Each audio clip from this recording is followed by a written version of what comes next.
now we're going to jump into how effectively did you use differentiation. It's always such a difficult word for me to say. So when we're talking about differentiation, it's not just about children with atypical development. This is also about children that can be on a different they can be at a different level, but within the same age group. You have young twos and older twos, or you might have children that are the exact same age, but the skill levels, of course, don't match up because we know that not all children develop skills at the exact same time.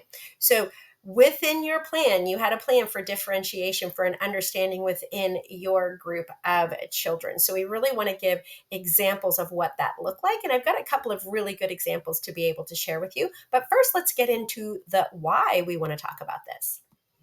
Okay, so the why. How accurate was the plan in supporting your differentiation? We want to know, were you successful? Are you really, anybody's reading the plan wants to know, how successful was this differentiation? Can I use this again for another activity or for this child and getting this child engaged? How was the activity shrunk? Did you need to break it down into smaller steps? That can be very important information, especially for a practitioner with a little less experience. They may not recognize that differentiation can sometimes be just breaking it down into smaller steps or having the big picture even just be smaller. How was the activity expanded? Did you have children who were on the other end of this and were already engaged and excited? And to keep them engaged and excited, you needed to expand it in some way. So let's look at these examples because they are really well written and are very supportive of this idea of understanding differentiation. Okay, the first one here is providing passive engagement for younger babies ensured inclusivity while allowing older ones more active participation. So this was allowing infants to be on the periphery. So they were not necessarily like tied right into the activity. They were on the outside of the activity. So it allowed for passive engagement. That is really good feedback that not only did it work with the target children, it also was enjoyable for all of the children around inside of this classroom.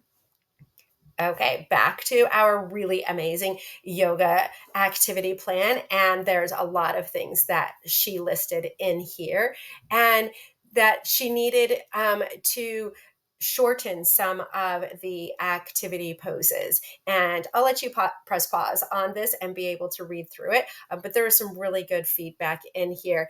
And the differentiation for the one that is not so good is to talk about being tired using a card showing tired.